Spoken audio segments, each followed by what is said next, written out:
This is my 1991 Volkswagen Jetta that I converted to run on waste vegetable oil. It's got 201,000 miles on it, and I've had it about 4 years.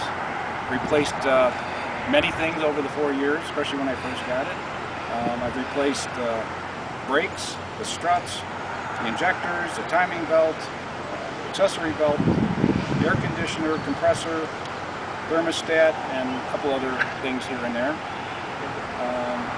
Repainted the car in the fall. The only thing left to do on the paint job, if you want to, for detail, and the door jambs, they still need to be done.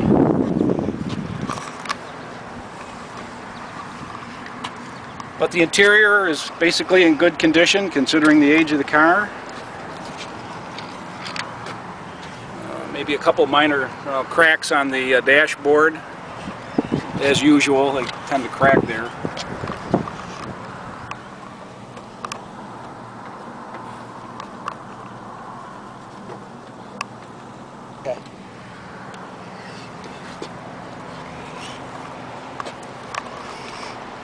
Okay, and all the accessories work on it. It's got the manual sunroof that you got to crank open. That works as well.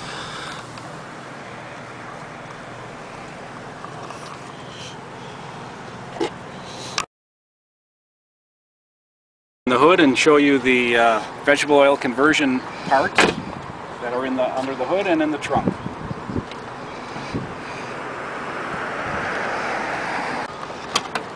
This was done of my own design. I didn't buy a kit. I pretty much figured out what they were doing and created my own conversion.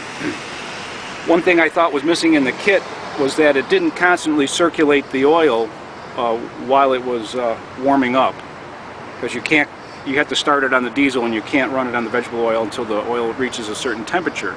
And I wanted the oil temperature to be consistent as soon as I switched, so I made this up with a little bypass system so that while it's warming up, it'll keep circulating the vegetable oil until it reaches temperature. A couple of the components here, the lift pump. This is the lift pump to help pull the oil out of the tank that's in the trunk. It circulates through. I also have an auxiliary vegetable oil heater I added on later to heat the oil up a little quicker. This here, these two valves are just like a bypass, because the antifreeze, it circulates all the way back to the trunk through these hoses. They go back to the trunk, and then there's the copper line is through the center of the hoses. And I thought in case anything goes wrong in the back, you could just shut these valves and it'll bypass that whole loop that goes to the trunk. Over here is the it's filtering the vegetable oil down to the micron level that's needed for Volkswagen. This is the original Volkswagen diesel filter, readily accessible, no problem. But I wanted to make sure that I had it filtered down to where it needed to be. I also have a coarser filter that's in the trunk. We'll show you that. This valve here is the actual valve that switches between the vegetable oil and the diesel. And this is the injector pump, the diesel. We can go back to the trunk and I'll show you the components there.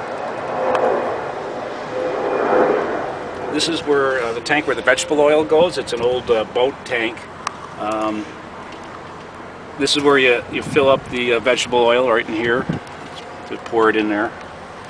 I usually pre-filter. I heat the used vegetable oil and filter it. I get the vegetable oil, from the fryers at work. They save it for me, and so it's been real easy to get.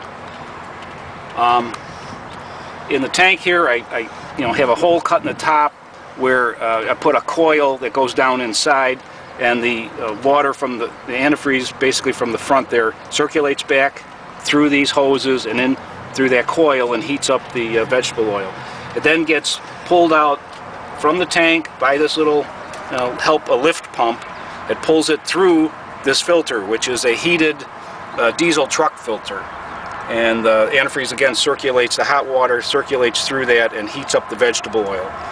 The vegetable oil runs through the copper tubing that I have that goes through the insides of these heater hoses, and so it heats the oil all the way from the back all the way up to the front, and even the return oil is heated as well.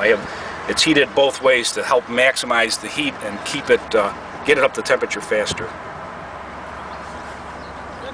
Go ahead and start it up, and you can hear it run.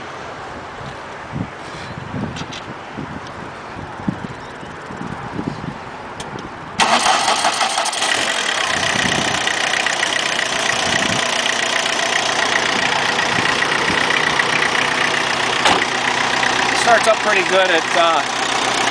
The engine with that much miles on it, it does run a little rough at idle, especially when it's cold. Also, it gets pretty rough when you turn the air conditioner on. It's quite a load on the engine. The engine's only like a 40 horsepower engine, so it's kind of rough on it. I think that probably, like I said, the injectors have been recently done, but probably the timing could be checked on it. The valves are probably going to need to be done at some point with 200,000. I never did any of that work on it. And we can get in it, and we'll take it around and drive it around a little. You can see how it goes.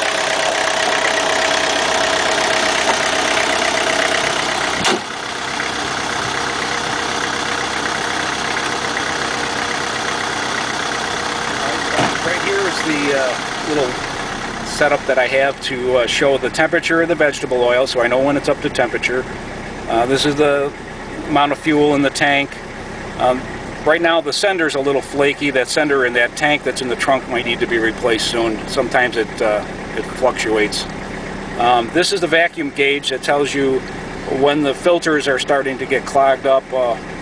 It takes a while, but you'll see that the vacuum starts going up on them when they need to be, one or the other needs to be replaced.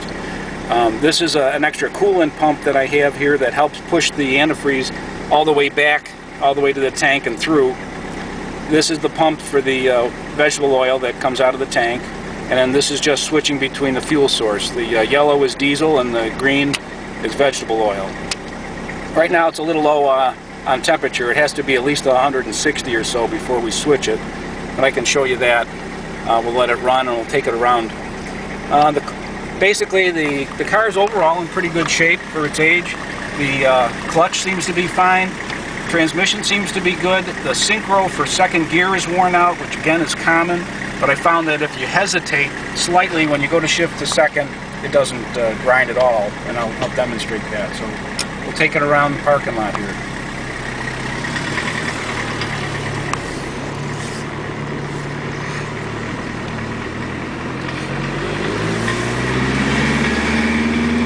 Now here's what I mean by second. If you just slightly hesitate, no problem. If you try to shift right in hard, you might get a little grind to it. I'll show you that. So if you go kind of right in, well, didn't quite do it that time, but I never have any trouble. It just seems to be getting used to it. But other than that, transmission's all good. It's 4-speed.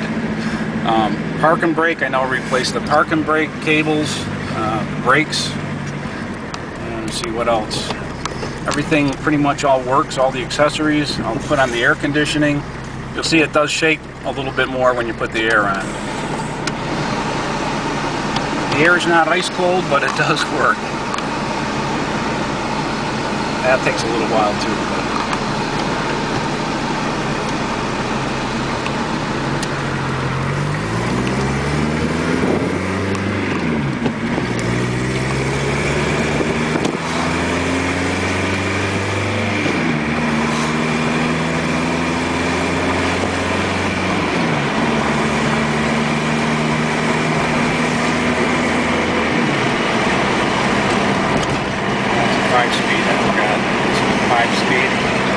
Yeah, it was a 5-speed. I think I said 4, but it's got 5. You could probably use 6, but it does well. We're just about up to temperature, so I can switch it over here in a minute. I want to show the gauges here again. Okay, it looks we're good now. I'm going to switch it over to vegetable oil. You don't really notice any difference at all. It actually runs the same. In fact, when I very first did it, I thought it wasn't working because there was no difference.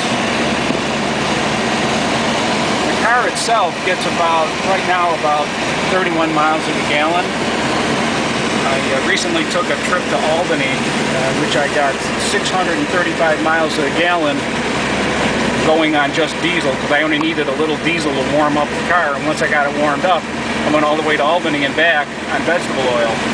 So I used less than a gallon of diesel fuel. I went 635 miles, so that was pretty good.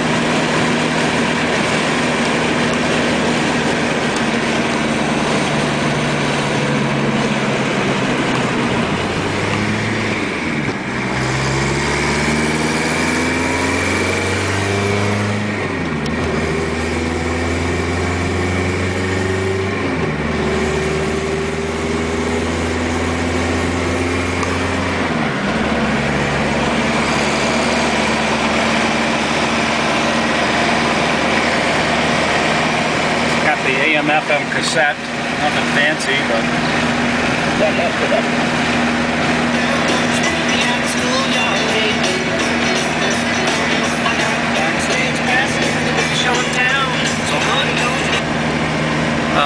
this here is the rear window defroster and the four-way switch, four-way emergency flashers work. This was the switch I added for the little extra electrical heater for the vegetable oil. That was another option that I added on there.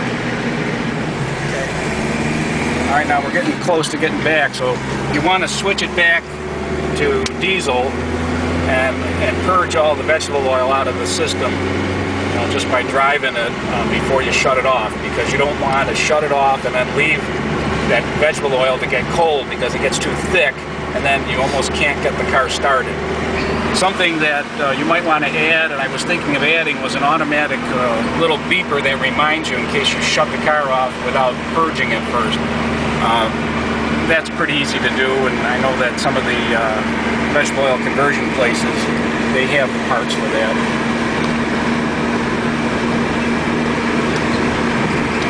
You see other things. It'd be a great little car for a hobbyist or, you know, father-son project or somebody. I wouldn't necessarily buy it for your daughter to drive back and forth to college with. It's kind of more of a hobbyist type car, someone that likes to learn about diesels. I learned everything I know about diesels on this thing. It's very simple. It's been a great car. The only reason I'm selling it is because I'm working on a Mercedes, and I like the Mercedes. That's a real nice car, and I'm just about done with the conversion, but I need a little more money to finish getting the parts. So, other than that, doing good. One other little problem I want to mention is that when you go to start it, there's an interlock on here, and if you go to start it, sometimes it won't start unless you wiggle this or the little wire that's here. There's a little wire, sometimes you got to wiggle that, so that might be something that's going to need to be replaced there, fixed sometime. I think it's just a grounding problem. But other than that, it always seems to want to start. I'll try it again. Yeah, sometimes it gets going and then it's fine. I'm trying to think of all the other things that I've done on the car. You know, the tires are still in pretty good shape. Got some life left. One of the other things I remembered was the slight leak I just noticed. This just started happening in the antifreeze, and I noticed two places. These little bypass valves, it looks like the shaft is getting loose, and I think I can see a little drip. It's dripping out of here, from there, and then I notice sometimes I think it's coming out of here a little bit. I just need to reclamp that, that's all. But that's pretty much it. I think the other thing, the power steering pump, I think that does a drip now and then, very, very little. It uses almost no motor oil. I mean, the motor oil stays right up quite a long time without problem. I know I replaced the thermostat. I think I mentioned the timing belt, accessory belts, brakes, struts.